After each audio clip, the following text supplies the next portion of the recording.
So good afternoon, ladies and gentlemen. My name's Timothy Ruback. I teach here at the Nelson A. Rockefeller Center at Dartmouth College. We're all very glad that you could join us today. I'd like to take a moment before we begin to ask everyone to turn their cell phones off, if you haven't done so already. And having done that, it's my pleasure to welcome you to this afternoon's public lecture, Why Civil Resistance Works, Nonviolence in the Past and Future by Íréka Tchainéuth. Íréka is currently a professor in the government department at Wesleyan College. She's been a scholar at Berkeley's Institute for International Studies, Stanford's Center for International Security and Cooperation, and Harvard's Belfer Center for Science and International Affairs. Her work on civil resistance reminds us that organized nonviolence can be an especially effective strategy in achieving political goals. This is true even when faced with serious repression. This work on nonviolence as a strategy is garnering attention and international acclaim, and not just from academics. Her most recent co-authored book, Why Civil Resistance Works, The Strategic Logic of Nonviolent Conflict, has been recognized as a 2011 Book of the Year by The Guardian. It has been nominated for the 2012 Lionel Gelber Prize, which is a literary award for the best nonfiction book in English on foreign affairs that can deepen public debate on significant international issues. And proving that academics are in on the act as well, it has been nominated for the American Political Science Awards Association's Robert Jervis and Paul Schroeder Award for the best book in international history and politics. This is nothing new. Her last book, a volume on states and non-state actors in international conflict, was also nominated for the Jervis and Schroeder Award just 1 year previously. Her work on nonviolence serves as an effective counterpoint to her research on global terrorism. At Wesleyan, Íréka also directs the program on terrorism and insurgency research. She has published extensively on motivations for terrorism, on what might make an individual or group choose terrorism rather than civil resistance or some other tactic in order to achieve political ends. She's also written extensively on the relationship between terrorism and democracy. She also soon will be publishing a textbook on understanding terrorism, one that I think will offer a historical and analytic approach from a multiple set of theoretical perspectives in a way that no other textbook successfully does so far. Today, I think to speak about nonviolence when one is spending so much energy on the problem of terrorism is to really effectively, I think, stave off despair. It's to remember that political strategies can change, and it's to realize that strategies other than violence are capable of carrying the day.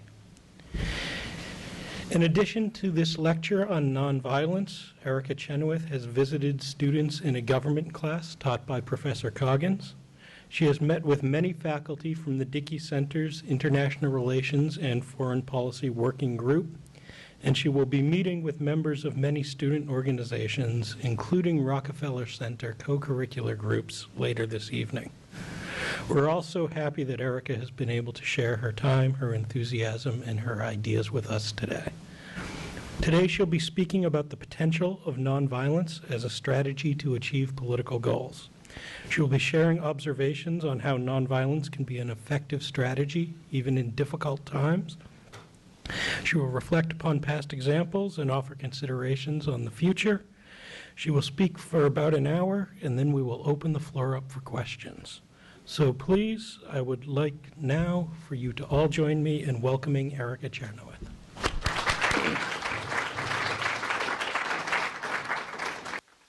Thank you so much for that generous and warm introduction, and thanks to all of you for coming out on Friday afternoon in the middle of winter. I know that for many of you, you'd probably rather be hunkered down and warmed up by now. I just wanted to start off by saying that Joanne, who I want to thank for her orchestrating of this whole thing, gave me a cup of tea before the talk started. And she randomly pulled I guess this is lemon ginger tea bag that has a saying on it that essentially sums up my whole presentation, and then I'll sit down and we can have Q&A, which is your choices will change the world. So that's much more for you guys than for me, I think, as sort of the thrust of the talk I'm going to talk about today. I just want to say, too, how honored I am that that people saw fit to choose me as a speaker as part of this Martin Luther King month celebration. I guess it's happening here at Dartmouth, and I think it's very cool to have my work associated with the work of Dr. King and so many other people that put their lives on the line for many of us to feel freer. So let me just get started with the research here that I'm going to talk about today. Before I tell you the findings, I want to tell you the motivation for the study in the first place. I am, as Timothy mentioned, kind of a convert in some ways. I started out my career thinking I was just going to be a terrorism expert or like a guns and bombs mainstream security studies scholar. Somebody that studies violence, things that explode, bullets flying through the air. That's sort of my bag. And what happened is that the last year of my graduate training at the University of Colorado, I got an email invitation to apply for a workshop that was called People, Power, and Pedagogy. And this was being hosted by the International Center on Nonviolent Conflict at Colorado College. So my colleague sent me this email and said, here's the other side of the coin, might be interesting. That's all he said. And the part of it that interested me the most was the part where I scrolled down and it said free, and that you get a box of books and a nice vacation in southern Colorado. And so I applied and got in. And then they sent me the box of books, and it was full of material by people like Gene Sharp and Kurt Schock and Peter Ackerman and Jack Duvall. A couple DVDs, one called A Force More Powerful, which is a very effective documentary series about the power of nonviolence. And I'm reading this stuff, and I was kind of shocked because the thrust of many of the arguments that was in common across these readings was that nonviolent resistance, civil resistance, can be an effective force for change in the world, even more effective than violent resistance in many contexts. Now, I must say that this was a completely new argument to me. Coming from my background, when I saw the word nonviolent or nonviolence, I immediately conflated it with pacifism. So anytime somebody used the word nonviolent or nonviolence, I would put them in a category of people that I thought were committed to the use or deployment of nonviolence for moral or principled reasons. And there's absolutely nothing wrong with that, but it wasn't a topic of interest for me. And so this set of arguments was saying that there are pragmatic reasons, leaving aside the moral or principled reasons for using nonviolent resistance, to where it's a more strategically effective choice in achieving political aims. And so it was appealing more to the part of me that resonated with rational choice models and things like that were very familiar in my field. But here's the weird thing. There was no cross-referencing at all. None of the stuff that I had ever studied on violent conflict ever referenced this stuff on nonviolent resistance, and none of the stuff on nonviolent resistance was referencing any of the stuff on violence. Yet they were talking about many of the same dynamics. So needless to say, this piqued my curiosity. I go to this conference, and I sit in the back of the room and become very quickly the least popular person at the conference, right? Because I kept challenging. They were bringing up very compelling cases. They're in Serbia, the Serbs brought down Milosevic, the butcher of the Balkans, using nonviolent, strategic nonviolent action. And I said, okay, well, is this unique or is it a pattern? We don't know. And so sort of toward the end of the week, I talked to a lot of different people, and basically they asked me to think about if you wanted to do a research design where you would actually study whether nonviolent resistance is more effective than violent resistance, how would you do it? And so I kind of set it up in the most skeptical way possible, and I'll tell you how I did that. And that sort of is what leads to where we are today. So let me tell you why I had some reservations about the effectiveness of nonviolent resistance. So nonviolent resistance, as I'm talking about it, I'll use the terms nonviolent resistance and civil resistance interchangeably. So this is a very particular category of phenomenon. What I'm talking about when I say nonviolent or civil resistance is a form of active conflict where unarmed civilians use a variety of nonviolent tactics like strikes, boycotts, protests, stay-aways, demonstrations, and other things to try to affect political change without using violence or threatening to use physical violence against the opponent. A nonviolent resistance campaign is a series of these tactics that are linked together and coordinated, usually by an organized group, to some particular end. So, you know, the Serbs in the Otpor movement were prosecuting a nonviolent direct action campaign, a civil resistance campaign. They weren't just having a one-off protest every once in a while saying, bring down Milosevic. They had a series of linked and sequenced tactics that were more like a war with a variety of battles along the way. So this is the phenomenon that I was most interested in. And the reason that I thought that it was probably not going to be very effective was because of the intellectual environment of the time. So here were the works that were really dominating the mid-2000s when I first became interested in this topic. The first set of arguments was basically saying that violent insurgency is a very effective asymmetric strategy. As long as you adopt an indirect approach, you don't confront a regime, you know, directly out in the open battlefield, and you do guerrilla tactics and that sort of thing, it can be pretty effective, or at least extremely antagonistic to major powers. And some people were even taking a further leap and saying, actually, the more violent and nasty you can be, the better. Robert Pape wrote an article, a very provocative one, called The Strategic Logic of Suicide Terrorism. And then he wrote a book called Dying to Kill. Great title, right? And the idea was Dying to Win. Neo Bloom's book is called Dying to Kill. Bob Pape's book is called Dying to Win.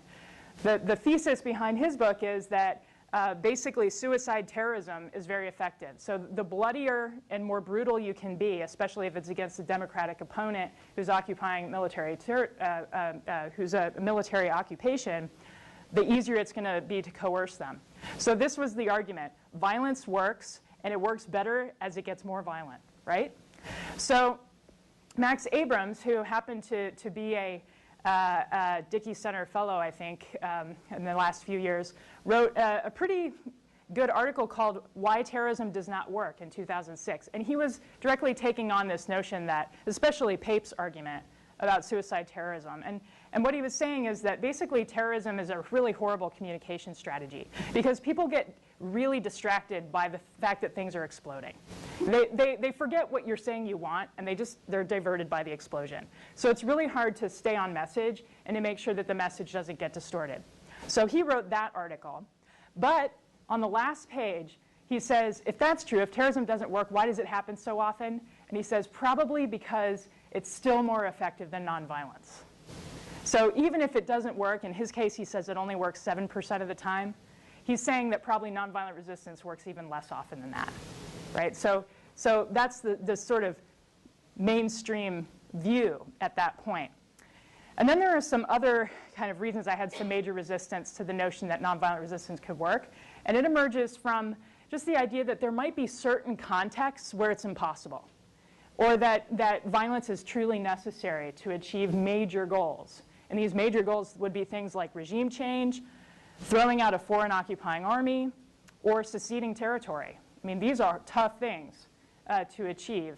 We're not talking about you want a wage increase or something like that here. We're talking about the complete reordering of a system. So these lead to basically a few empirical questions that emerged out of the process of seeing this literature and then seeing all of these weird cases from the nonviolent resistance stuff that seem to deviate from our expectations. So these are the questions that I'm going to try to provide a nominal answer to today. The first one is, which of them actually does have a more effective track record when you line them up side by side? Nonviolent resistance or violent insurgency? The second question, of course, is we know that nonviolent resistance doesn't always succeed. So when does it fail and why?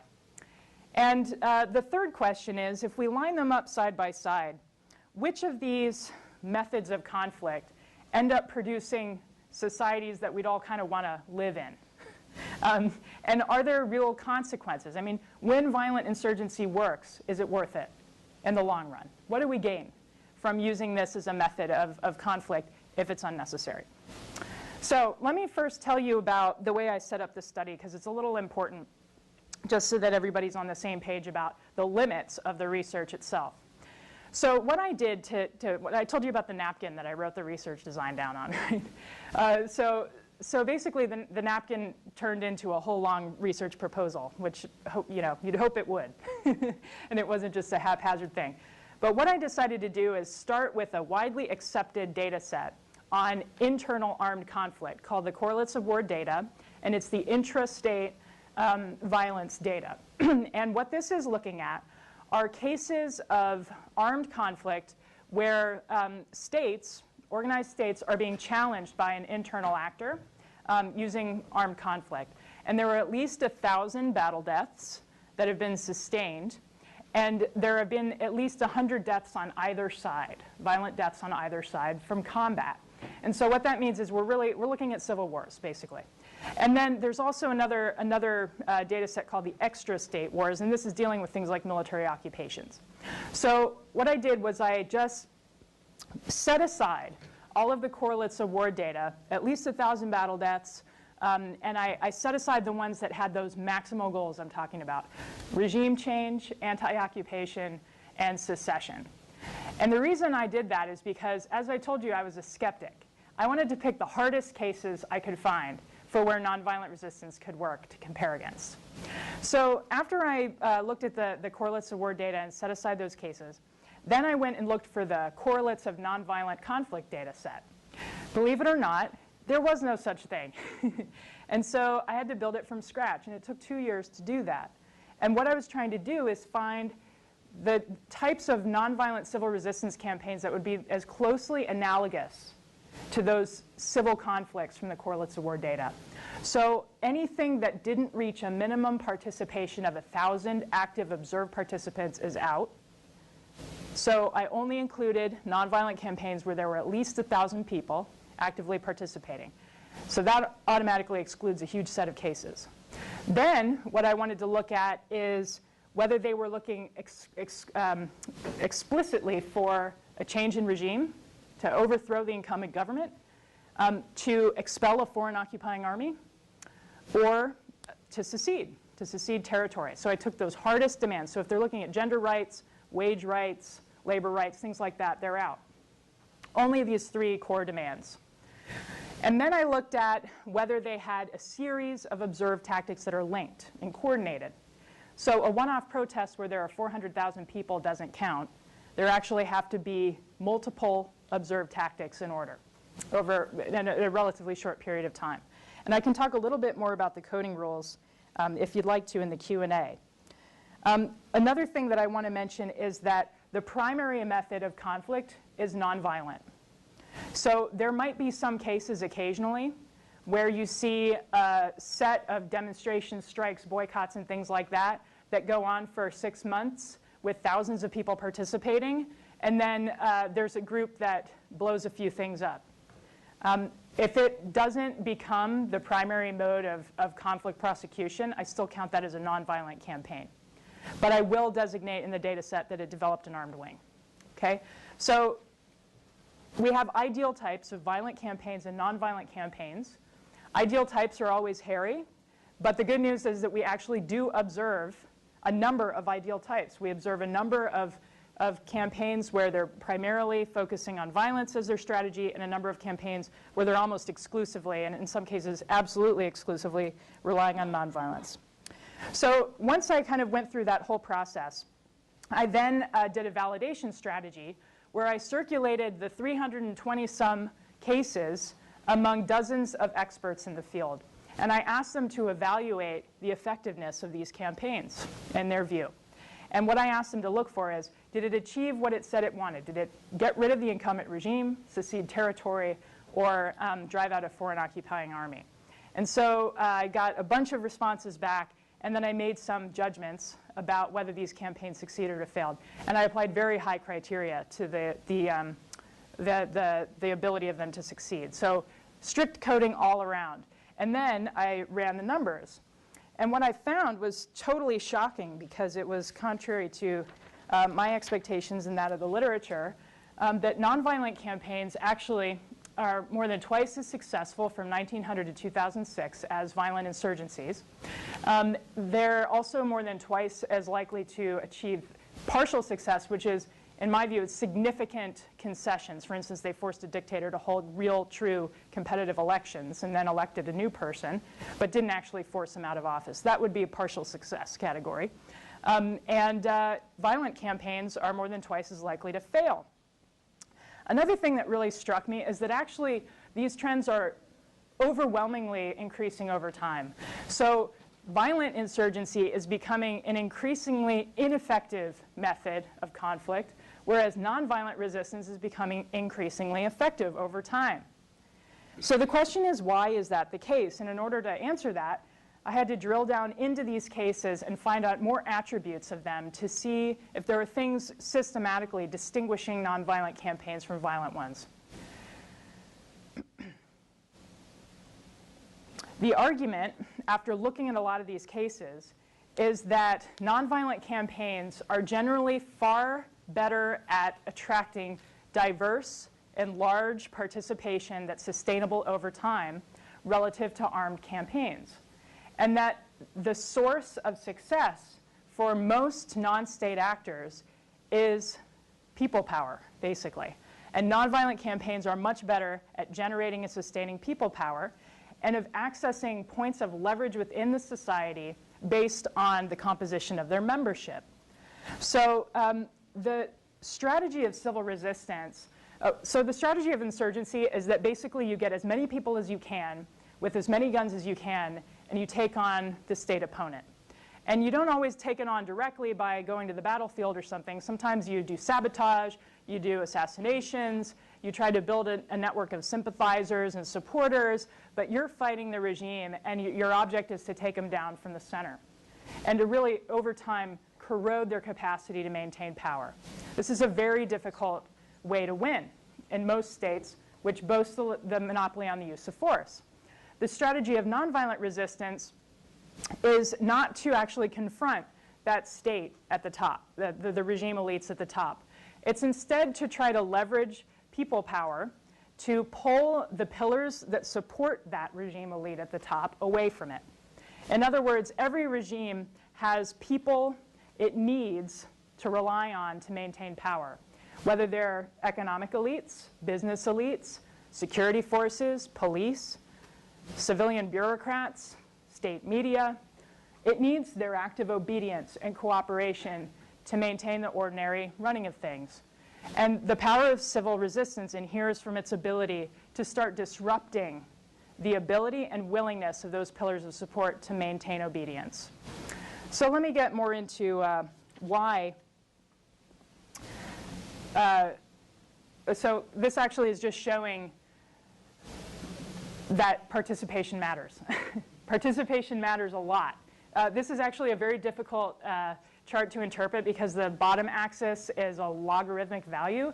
But the way we can interpret this is basically saying if you're between this bottom third here, your probability of success is between 10 and about 30%, which is where most violent insurgencies fall, in that range. And that's just a few thousand members.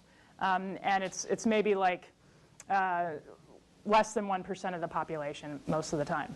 So then if you get up to a percent of the population where you're somewhere between 2.5% and 5%, your campaign is much more in the 50-50 range. 2.5% to 5%, you have pretty good odds actually of winning. It's half and half. The regime's going to win or you're going to win, but you have a fighting chance. Once you get up above the 5% of the population mobilized in a civil resistance campaign, it becomes very, very difficult for regimes to hold on because their pillars of support start to crack apart.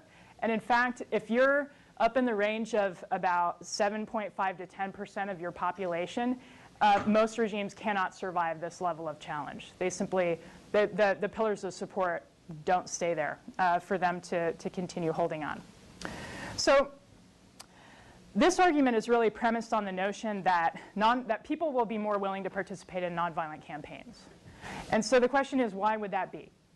Well, Maria and I thought a lot about this, and we came up with this theory that basically there are higher barriers to participation in a violent insurgency. And we sort of break them apart into 4 different types of barriers: physical barriers, commitment barriers, informational barriers, and cognitive barriers. So let me first get to the physical ones.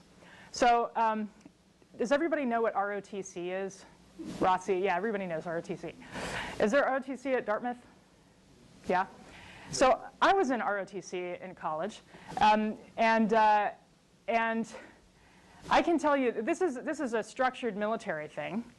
So you know we're supposed to get up every morning at like 4 o'clock and go to physical training and stuff.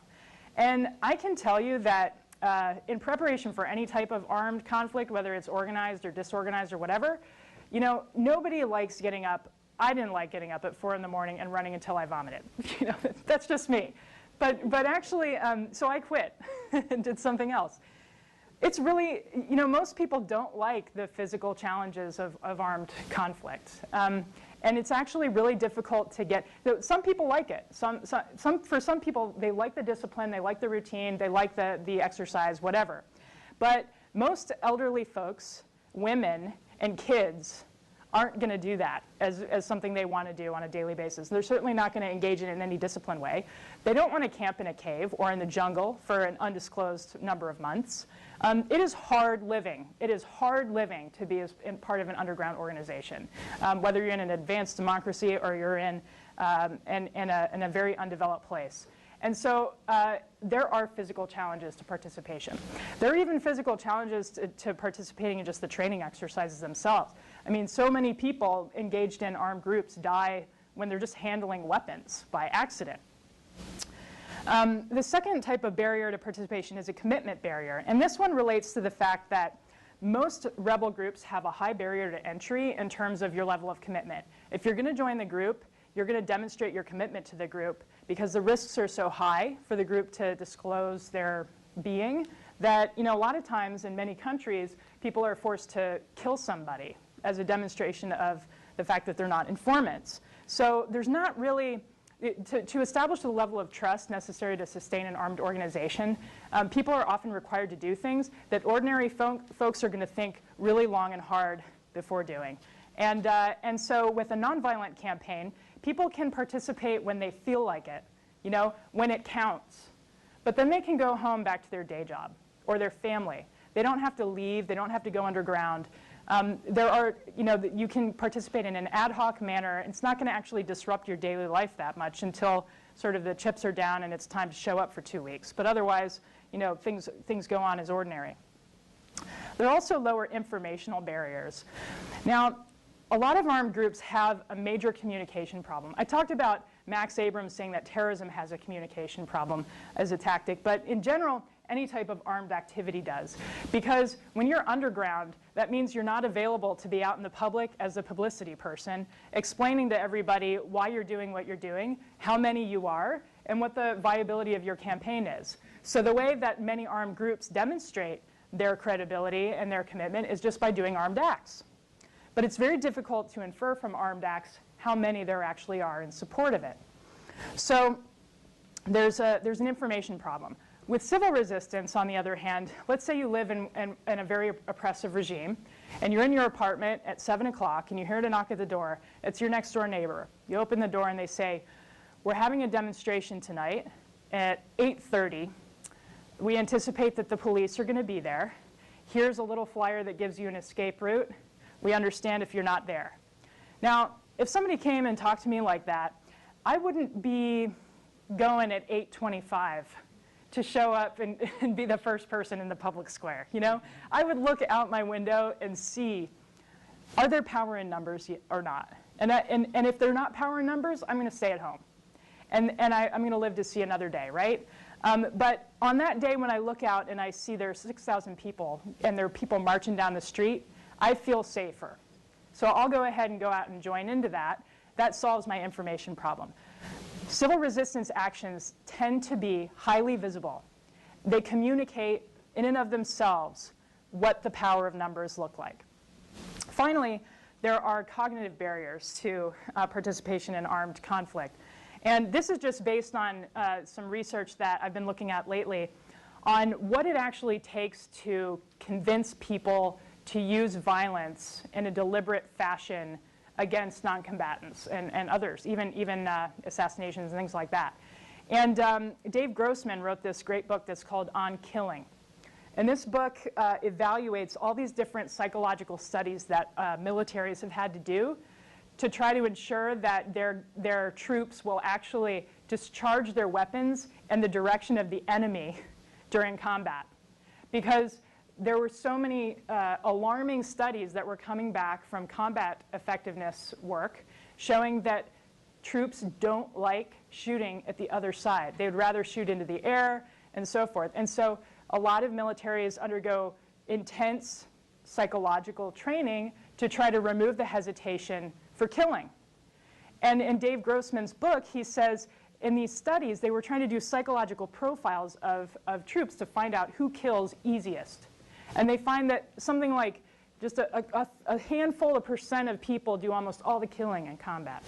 Half of them are like national heroes, like people who are just true to the cause and they believe in it. And the other half of them are psychopaths, people who want to kill people. Now, that's just the research. And so a lot of what goes into these Army studies these days is trying to understand how you can make ordinary folks do what national heroes do naturally without having to make them psychopaths, right?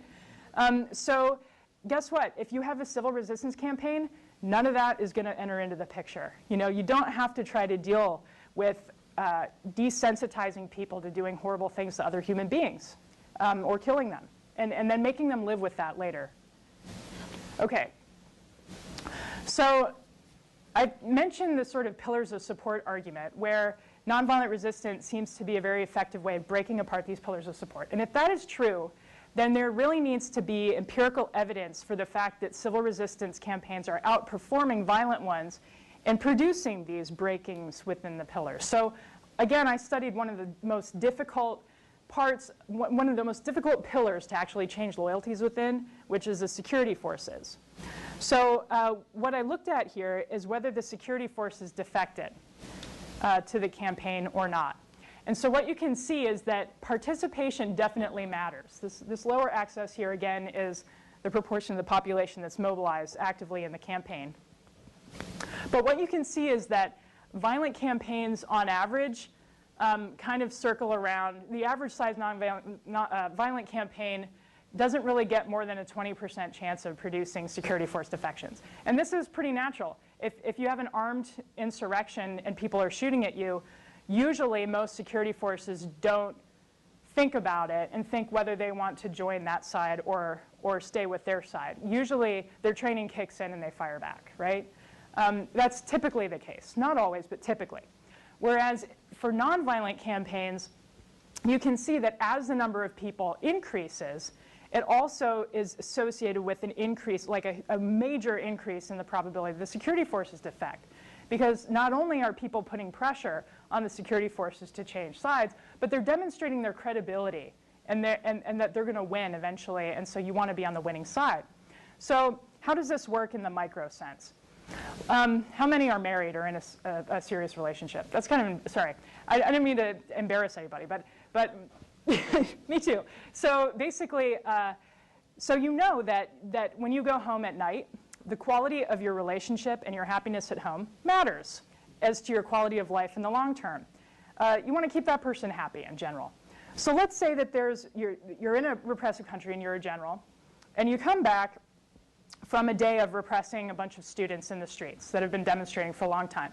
Now your wife, you're both in the country's central party. Your wife is like one of the educational elites. Through the sort of crony system, she's been awarded the presidency of a major university, the big state university. She's the president. And you come home from one of these days of repression, and she's giving you the freeze. And you're sort of like, what is it? Would you just tell me what's going on? And she's like, you know what? I saw on the media what happened out there today, and I saw some of my kids in that crowd.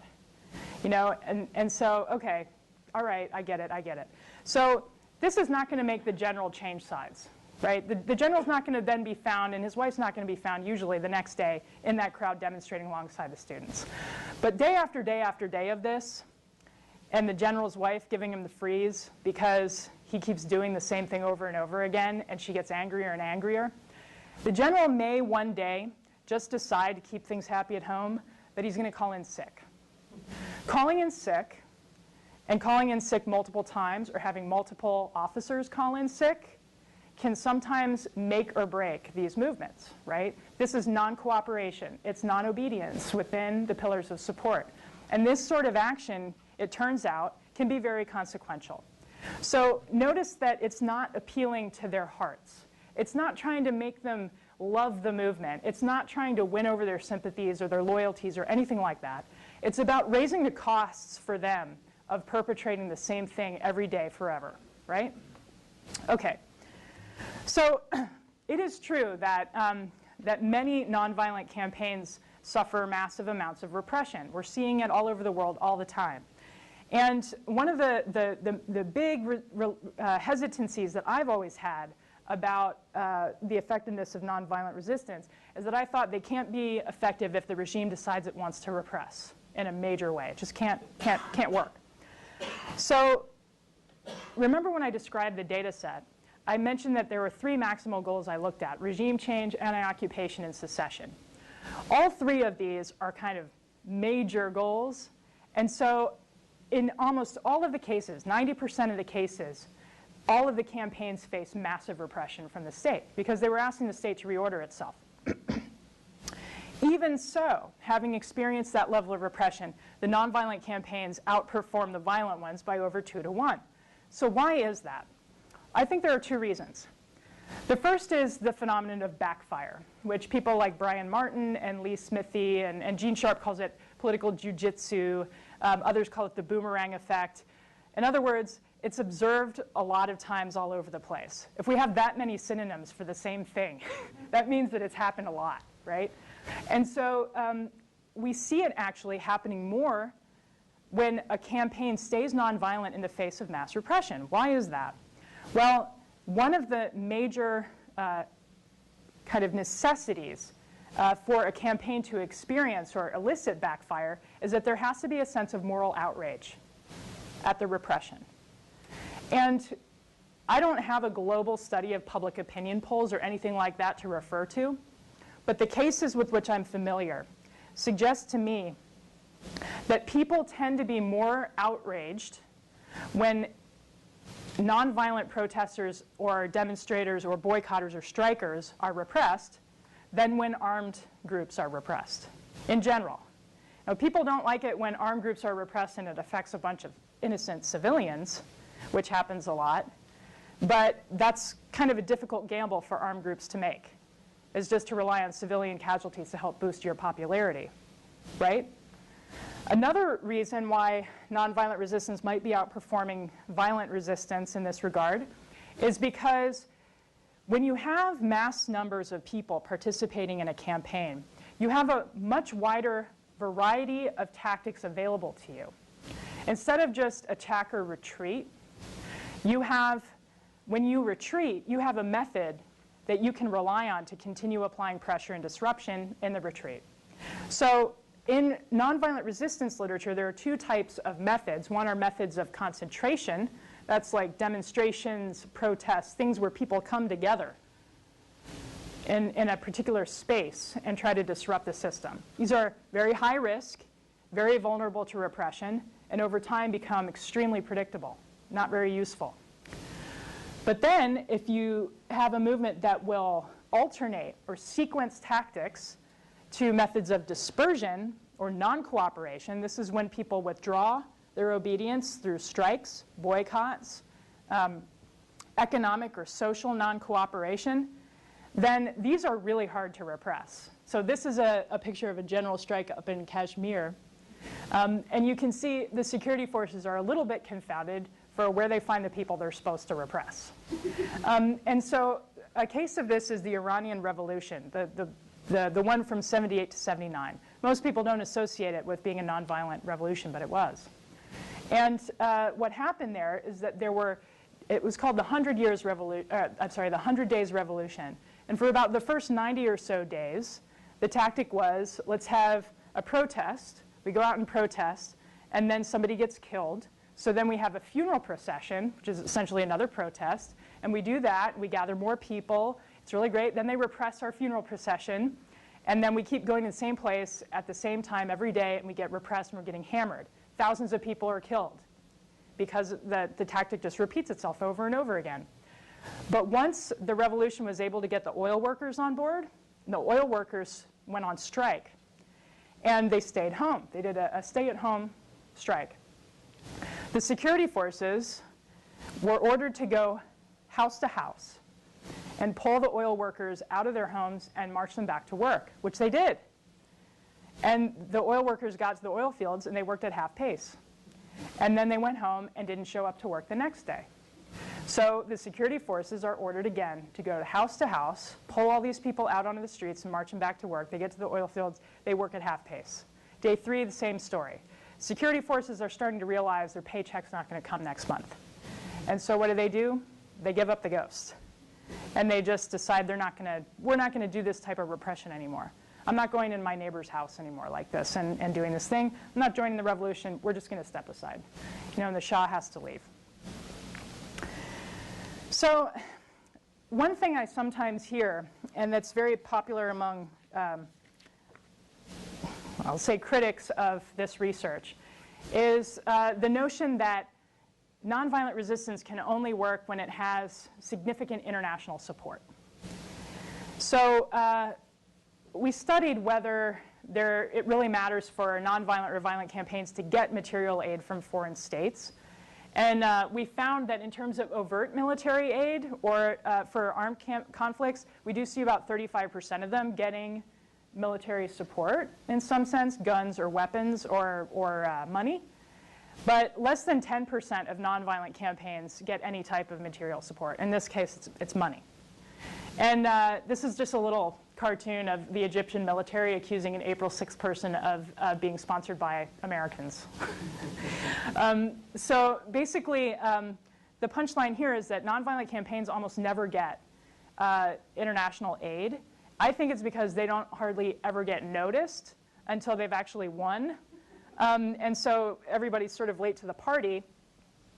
But here's the interesting thing. Of those 10% of the cases where they actually do get support, there isn't a lot of evidence to suggest that it helped them very much.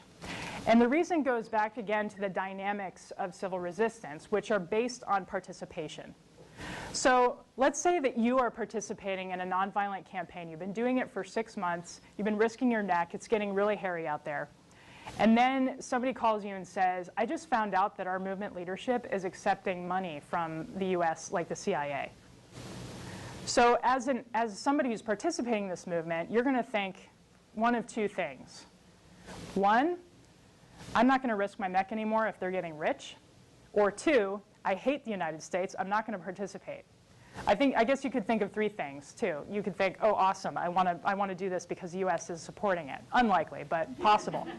And so, but basically, there are 2 bad outcomes from the perspective of someone who wants to help these campaigns, and only 1 good one. So basically, what we typically see is that getting that kind of direct material aid, overt material aid, can undermine the participation advantage that the nonviolent campaigns have. For armed campaigns, it actually helps them. It's like the one thing that helps armed campaigns win. And it's because, again, they're based on their resource access. What they need is more guns and more money to maintain themselves. They can't post the numbers. They need to make up for it with better RPGs, better intelligence, and stuff like that. So it increases their chances of success by about 15%. Now, that's not to say that the international community should just not do anything and that we should just let these movements decide themselves when they're facing brutal repression. There's human rights abuses and stuff like that. But if you want to think about what might be the most effective types of interventions, there might be some creative ones at our disposal. One is helping groups to get access to NGOs whose function is specialized in helping people learn how to do better nonviolent conflict, helping people to protect themselves from repression and to get their human rights respected in certain conflicts and this sort of thing. And some of the follow-up research I'm doing shows that there's a modest positive association between groups and in the post-Cold War period having access to international NGOs who specialize in human rights or nonviolence and their probability of success. In other words, knowledge is power. Knowing how to do better nonviolent resistance might be helping these movements. Okay, so wrapping it up. There's always this question of, we know that violent insurgency works sometimes. Absolutely it does. We've got cases like the Cuban Revolution, the Algerian Civil War, the Chinese Revolution, the Russian Revolution. All of these are good examples of where violent conflict was successful. The question is, in the long term, what are the costs associated with the method, and what kind of societies emerge from places where violent insurgency has succeeded? Now, this isn't anything systematic. These are just random numbers that I've thought about lately. But if you look at the deaths associated with civil resistance campaigns, mixed campaigns, and violent campaigns, you'll see that in Tunisia, Bahrain, and Egypt, all of three I'd call pretty much, through their conclusion, more or less pretty disciplined nonviolent campaigns. You see in Tunisia there were 221 dead. In Bahrain there have been 54 so far. And then in Egypt there were 875 killed in civil resistance. So there was repression, fatal repression. But compare it to Syria 2011, which in July developed an armed wing and then started to see massive civilian fatalities, up to 5,500 now. Yemen, I haven't updated this, but the last I looked, they were up to 1,900 deaths. And then if you take a look at Libya, which was an armed conflict, there was no civil resistance in Libya. There were 2 days of spontaneous protests and then armed conflict and then NATO intervention. The figures are anywhere between 20,000 and 50,000 casualties. And then in Syria in 1982, this is up to between 20,000 and 40,000 casualties in a 3-week period when Hama was under siege because they had an armed Islamist insurgency taking on Hafez al-Assad, Bashar's father, and trying to establish a different regime. This was in 3 weeks of shelling, displacing 200,000 Syrians and literally removing the town of Hama from the map at the time. So relative to the number of people who die in armed conflicts, the number of people who die in civil resistance campaigns is horrific and inexcusable because they're peaceful protesters, and it is so much less than what it could look like if both sides were using arms. The second question is, what kind of political systems emerge behind nonviolent campaigns relative to violent ones? This is looking at what the country, the bottom axis here is what the country was a year before the campaign starts.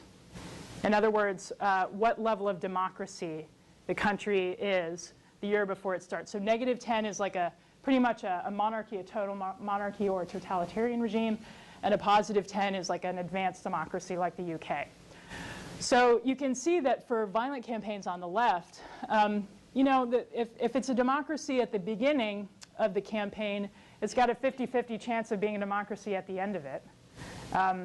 Whereas for nonviolent campaigns, if it's a democracy at the beginning, all the way up at the right-hand side, it's almost guaranteed to be a democracy at the end. If it's in this -5 to 5 range, an anocracy where it's sort of like undergoing transition or is vacuum of power or something like that, you can see that far more countries emerge democratic 5 years after the campaign is over in that range than those that are fighting an armed insurgency. In other words, civil resistance tends to produce democracies. Violent resistance tends to produce more authoritarian regimes. This should make some sense. If you win by the sword, why would you give it up once you're in power? Win by the sword, rule by the sword. And another thing is that if you're familiar with Robert Putnam's work on Bowling Alone, that's the sort of popular version of his argument that he makes in Making Democracy Work. He's arguing that social capital, or the association of people being together and doing lots of robust activities outside of work, like belonging to a church, belonging to a political organization, doing humanitarian activities, doing other things like that, that makes democracies better because it increases civilian interest and responsiveness by politicians. Well, civil resistance, if you think about it, it's like social capital but on steroids. You know, it's like it's in many ways creating the norms and sort of reproducing these norms that Bob Putnam is talking about, but in a way where they're actually doing it before democracy or democratic institutions are even open for business in a way. So in terms of the outcomes on the likelihood of recurrence of civil war, I took a look at whether the country is likely to experience another civil war within the next 10 years after the end of a nonviolent versus a violent conflict. And what we see here is that nonviolent campaigns are 15% less likely to experience a relapse into civil war than armed conflicts. So the 3 points here are nonviolent campaigns are associated with fewer civilian casualties, more democratic systems, and more peaceful systems than armed campaigns. So there are a number of implications of this research. For scholars, I think there are a few things. The first is that it re-emphasizes the notion of consent rather than force as a source of power. Consent and obedience are just as important as the ability to shoot a bunch of people.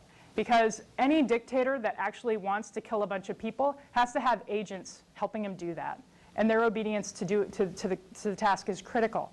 And so that seems to be where this research is pointing as the source of real power.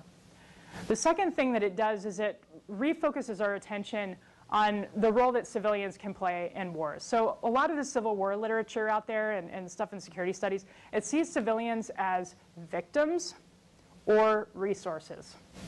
Victims, well, people we want to protect, you know, people that it isn't fair to kill during wartime, but we all do it anyway, that sort of thing. Or resources to be plundered. We can tax them, we can loot, we can quarter ourselves. They're interfering, they're caught in the crossfire, but we work around it. This research actually makes civilians the agents of conflict. It's saying, never mind that they're victims or that they're resources, they are the agents of change. They can do, they're not just helpless people caught in the crossfire. They can actually go out and make a change for themselves. And there's always this kind of enduring debate in political science about what's more important, structure or the institutions that sort of condition responses of individuals, or agency, that is, the choices people make, regardless of structures. And I think that much of what I've been talking about here emphasizes agency over structure. What this story is it's a story about people making choices that are overwhelming the structures of the society that have been burdening them for so many years. So I think that that's really refocusing us and challenging us as scholars to come up with better ways to understand that. For policymakers and for the public in general, I think that it draws our attention to, you know, who we support. And in that sense, it was a typical practice of many countries up through the Cold War to get behind certain rebel organizations that they thought would help them to achieve wider aims. And I think at times there were very cynical reasons for doing this, and at other times the reasons for doing it were very sincere. You know, that there was a belief that this would help to promote democracy and better outcomes for people. But regardless of whether it was sincere or cynical, I think that it didn't really work to do that in many contexts. But here is an alternative. And so I don't know, as I said, that governments should be in the business of endorsing, supporting, or trying to foment civil resistance campaigns. But they can certainly provide moral support for such campaigns. They can certainly come out and say, you know, that people have the right to peacefully organize for legitimate grievances, and to let people on the ground know that they are being heard and that there's a witness to what's happening. And then finally, I want to re-emphasize the importance of civilian-led instruments rather than our typical policy tools. You know, a lot of times when I talk with policymakers about this, they want to know, can we give them money, can we give them arms, or who can I pressure in the government to change this outcome? And because this is mass-based, unarmed resistance that ordinary folks are taking upon themselves, the ordinary foreign policy toolkit is not as useful. But what may be useful are things that put civilians with know-how in touch with other civilians with know-how. And so there's a book called The Diplomats Handbook by a former ambassador named Mark Palmer that lays out case studies of different pro-democracy and human rights movements around the world that have had assistance from different members of the international community, and even doing things like convening groups of people together who really should talk, opposition groups from different countries, and maybe they could help each other, but then standing back and just letting them do what they're going to do, but at least putting them in touch. So there are lots of different ways that are more creative, that are based on accessing civilian power rather than the typical instruments of regime elites. So I'm going to end there, and hopefully my voice won't give out before the end of Q&A, but if it does, that's just because your question was too smart and too hard for me to answer, I'm sure. So how about if we end there, and I'll entertain your questions.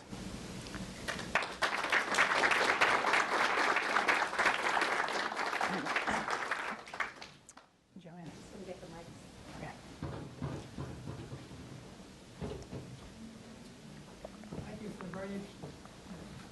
Thank you for a very interesting presentation.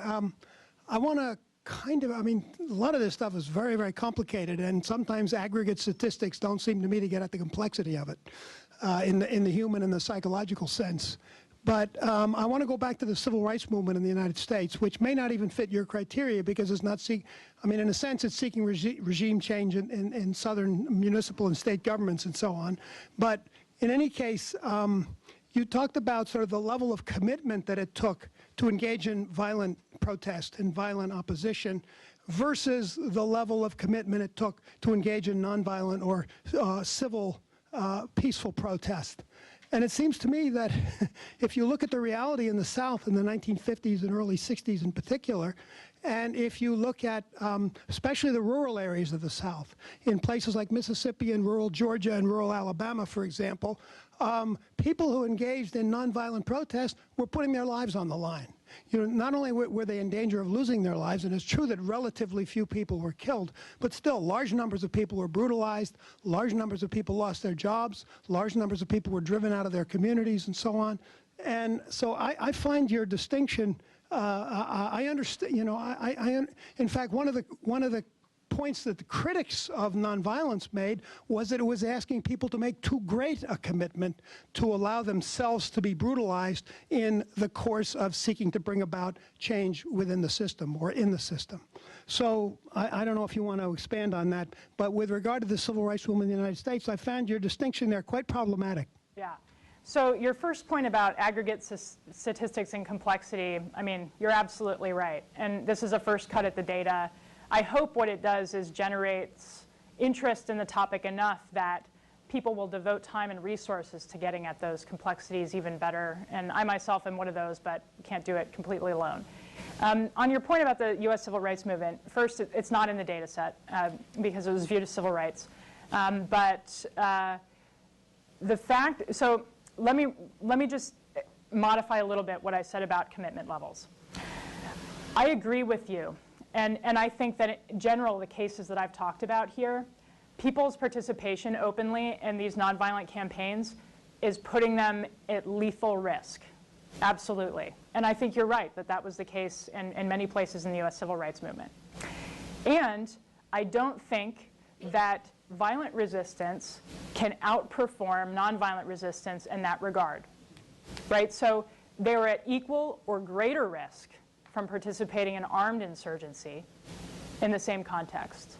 So the key is that there may be wide variation, but no matter what, as soon as one makes that leap and joins the armed movement, there are going to be now significant barriers to returning to normal life after the conflict is over, if it ever ends. Whereas for nonviolent campaigns, you are talking about a commitment, usually enormous amounts of training and sustaining all kinds of social ostracism and everything else. And when you're finished, you return to normal life. And for many people, they participate in a way that is relatively casual, and that's welcome with civil resistance. So you're right, and I didn't mean to diminish that, but I still think that there's no advantage in terms of commitment for armed conflict.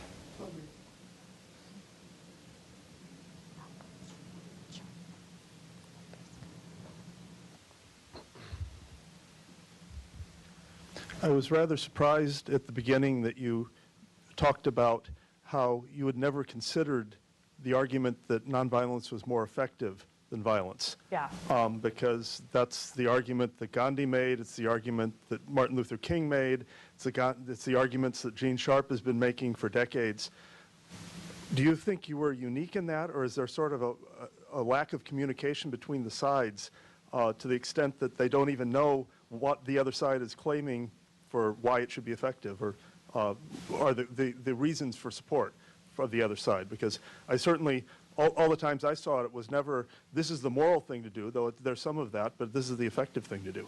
Yeah, so I think that in my field, I'm not unique.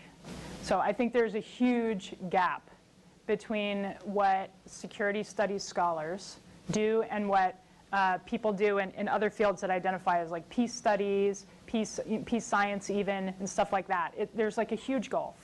I don't know why that's the case. I think that some of it has to do with connotations of words. So I prefer the term civil resistance literally to avoid running into the perception by others that I am getting behind this argument because I have a dog in this fight morally and want to push an agenda, right?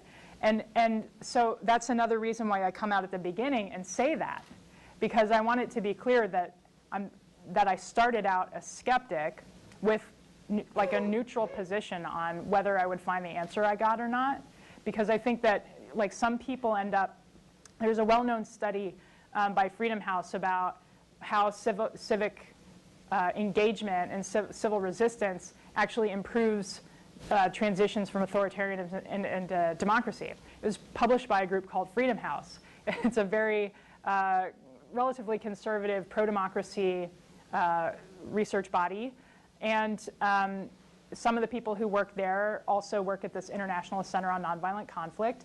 And so that study was totally panned in a lot of circles because they said they have an agenda.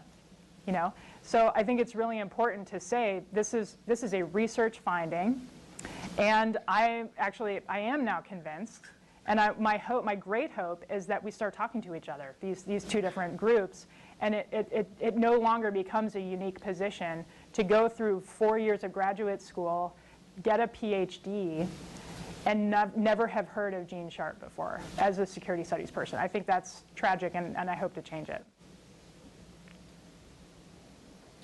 So I had a question about your methodology. Yeah. Did you have enough data points to ever analyze like these conclusions on the basis of like what governments they were under or not? Because I just get the feeling that, say, like a Slovak nationalist will have a much easier job than a Chinese student. Yeah. Did you have enough data points for that? Yeah, so we were able to look at whether there's variation across regime types, and also wealthy versus poor regimes, very powerful regimes versus weaker regimes, and this sort of thing. The thing that's so crazy is that there's so much continuity across all different types of regimes. Again, and I think part of it is just because our data on regime type isn't quite as nuanced as it needs to be, because we're always focused on it from a top-down perspective. So we're getting our data points from other elites who tell us what kind of regime it is, and not as much paying attention to what ordinary folks think they're doing, you know? So we need better data. But another thing is just that, I mean, you're right that there is a distinction between whether you're making territorial claims or whether you're trying to oust a dictator. So interestingly, dictatorships are easier to overthrow than seceding, for instance, which is very difficult. Whether you're nonviolent or violent, it's just really hard to do. But China, you know, you bring up China, is such an interesting case. I mean, 2 years ago, there were 90,000 local protests in China observed that we know of.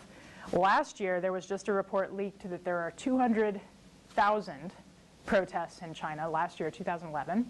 And the fishing village of Wukan has just ousted all of the local authorities and refused to let the national authorities in, blockaded the village.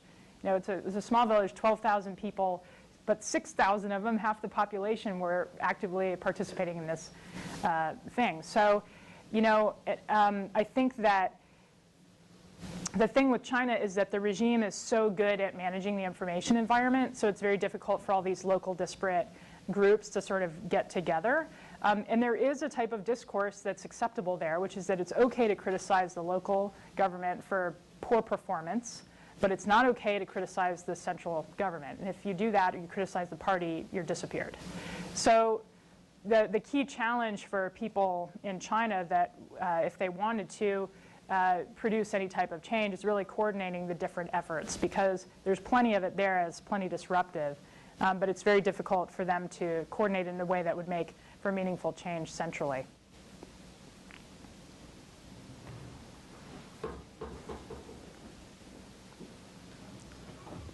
I was wondering whether non-violent resistance is less effective or violent resistance is more effective in social revolutions as opposed to political revolutions.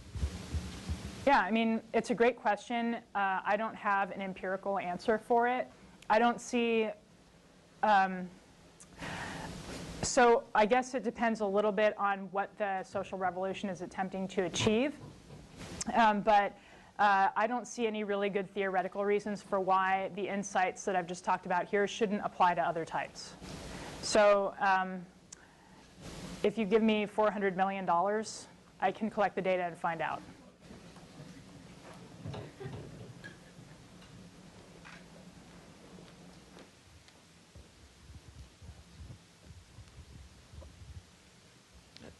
As a student in the 70s, one of the most disturbing events that happened on the world scene for me was the 1973 coup d'etat in Chile, where it seemed to me that a country who went the right way about regime change was brutally repressed. Did your research, does it give you any insight on what was going on in that situation and how that vicious regime was able to stay in power? Yeah, so regimes can repress so much as to make no type of resistance effective. And I think that there are certain types of regimes that establish such authority and such obedience over their followers that it's very difficult to launch any type of sustained challenge from the bottom up. And you know, the interesting thing is that it took a while, and there were lots of oppositionists killed in the meantime. But you know, in Chile, they were eventually able to throw out Pinochet, and there was a civil resistance as part of that effort. And one of the things that's really interesting about the Chilean situation is that they relied so much on low-risk methods of dispersion to signal how many people were behind that effort. So one of the tactics that had actually been popularized under Allende was banging pots and pans.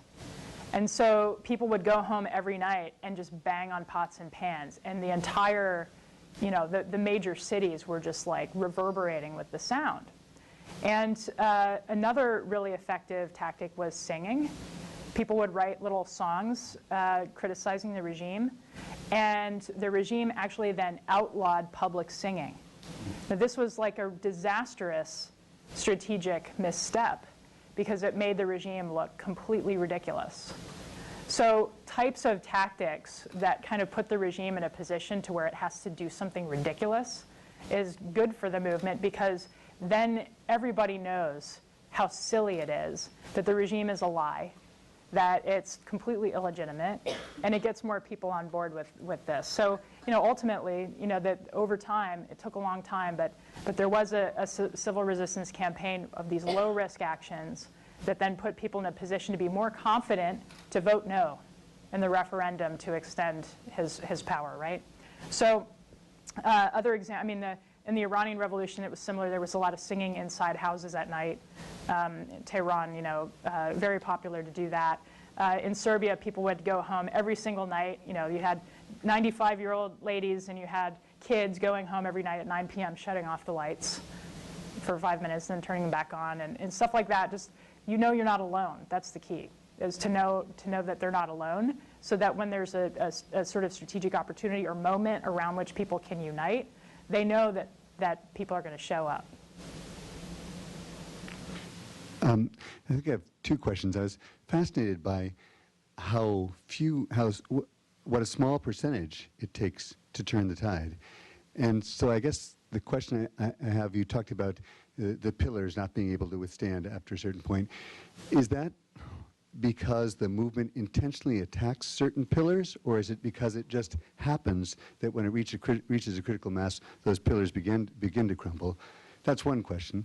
And the second one, the larger question really is, you know, our country has for so long is still really in the grip of what some have called the myth of redemptive violence.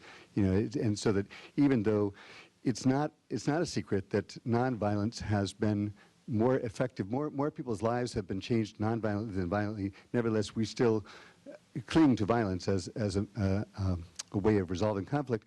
So, for example, with the build-up to Iraq, you know, there was a nonviolent movement in Iraq that was pleading for support, and we chose to ignore that and to do it our way. I suspect that has a lot to do with the military-industrial complex, but I guess my bigger question is, what will it take to get us to change our ways, given that you've even got empirical evidence that this works?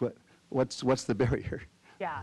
So the first question about how few people are necessary, 10% of the population is a huge revolution. I mean, the Iranian Revolution had 10% of the population, and that was, up until then, I believe, the largest ever. And it is just impossible to ignore 10% of the population out. And so I think what it does is it shows an inevitability. And I think this is why Syria has had trouble, because they haven't been able to produce a sense of inevitability in Damascus. Almost everywhere else, but where it counts, they haven't. So in terms of your second question, what is it going to take? This is what I've been grappling with since this book came out.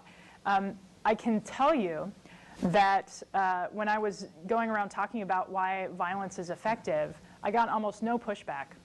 When I go around and talk about why civil resistance is effective, I have gotten more pushback. I get more emails. I get an email almost every single day from some random person around the world who wants to argue about it. Like, it is amazing. And I don't know what that's about.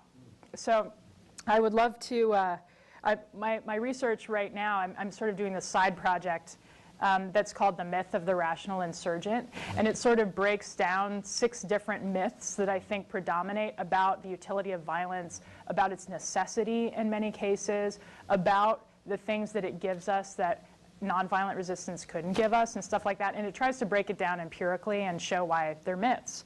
And even with that, I get pushback. You know, and there are people for whom I think violence is serving very personal functions. And I don't know, you know, that's why I call it the myth of the rational insurgent, because rational insurgents should be willing to immediately and without any reservation substitute the method that works with the one that doesn't. And people are hanging on to violence for dear life. I don't know why.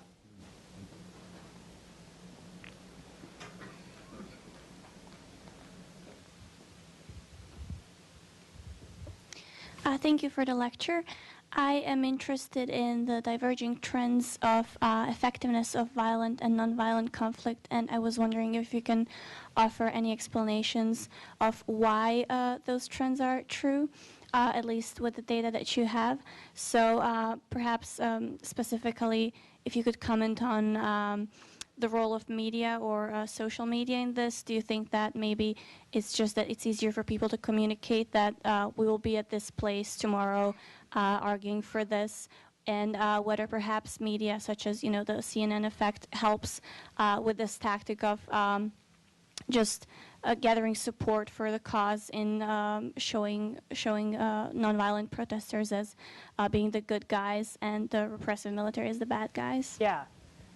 So I too am interested in the diverging trends, and I've thought about it a little bit. I think that the decline and effectiveness of violent insurgency can be somewhat related to the end of the Cold War, because I think that during the Cold War, both the USSR and the US were kind of actively supporting armed groups around the world that was increasing their effectiveness. The funding sources have since dried up, and so we see this huge decline in effectiveness. But that doesn't explain the rise of the effectiveness of nonviolent resistance. So I think there are a couple things going on. The first is that I think that there are what we would call demonstration effects, which is that people see it working somewhere and they think, that regime looks like ours. We could do that here. So there's almost, Doug McAdams, a sociologist, would call this cognitive liberation. Like the effectiveness of civil resistance in a case that looks like yours makes you suddenly think that this could happen for you too. And once that idea is in your head, there's really no going back. The second thing is the rise of NGOs devoted to the spread of civil resistance, effective civil resistance, and minimizing risk to the persons, and human rights NGOs. Jim Lawson, who was a prominent member of the Nashville lunch counter protests and the civil rights movement in the US at large, once told me that when he was trying to develop strategy and help mobilize people to participate in the Nashville lunch counter sit-ins, all he had was Gandhi's biography. And then he said to me, nowadays you guys have Gene Sharp, you've got your stuff, you've got how-to manuals, you've got the internet. All of this information is available. People are learning how to apply the technique more effectively. Another reason why I think it might be improving is for technology, but not quite in the sense that you mentioned it. So I'm a skeptic that social media and the news can actually help nonviolent campaigns better coordinate. I think it's actually better at helping regimes coordinate than activists. Coordinate repression, that is. But I do think there's something to having international media coverage in the sense that it makes people feel more emboldened to show up because they feel like somebody's watching. And this is not based on any type of empirical evidence other than the fact that I've talked to lots of people around the world, and they say that for them, it matters for them to know that there's a witness. You know, that they're not alone, people are watching. And if there's one thing we definitely have learned over the Arab Spring cases, it's that dictators are going to continue to do what they've always done. But for some reason, they don't want people watching anymore.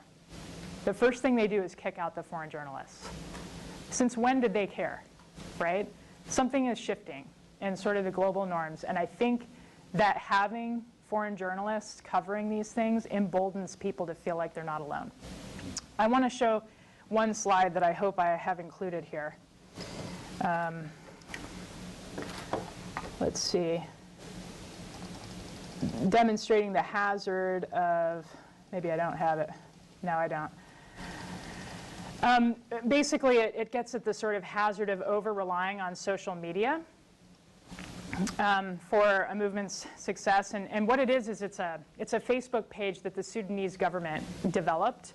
It's just a killer Facebook page. It's got a picture of like an activist, like an anarchist activist. They're wearing, you know, it's like hoodie and like the whole thing, and they have a Molotov cocktail, and they've got their other hand in a fist, and it says protest such and such day and time, such and such square, you know, bring down Omar Bashir in Sudan. So 17,000 people RSVP'd for this protest. The first few people showed up. The regime had made that site, set it up. They hired some graphic artist to make it look really legit. The first few activists show up who are the organizers who think that they need to be there to get people in order. They're rounded up and tortured, and all they needed were their Facebook passwords. They had their email addresses. They just need their passwords. And then they go through and they get everybody else, right, that wanted to participate in this event. So I think actually regimes are better at manipulating social media than most activists are. It's very dangerous to over-rely on it. So what we can do is think about this in terms of like a battlefield. If your first line of communication is cut down, you use your second line of communication. You've got backups all the way back to where you're just like whispering stuff in the streets. In Poland, during the Solidarity movement, they actually developed their own alternative media. They had a printing press. They developed an underground newspaper.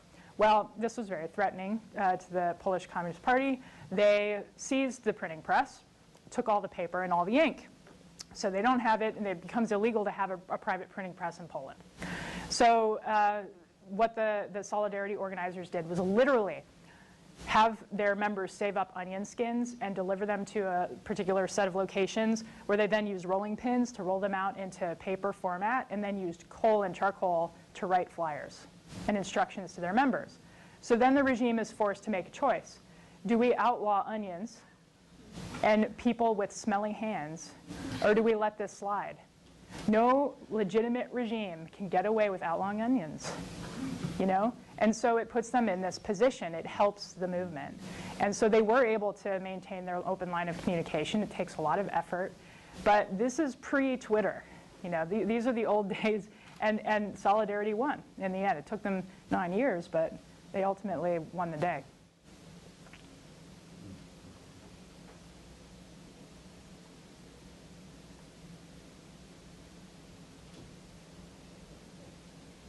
Thank you so much for the talk and the question and answer. Sure. Thanks.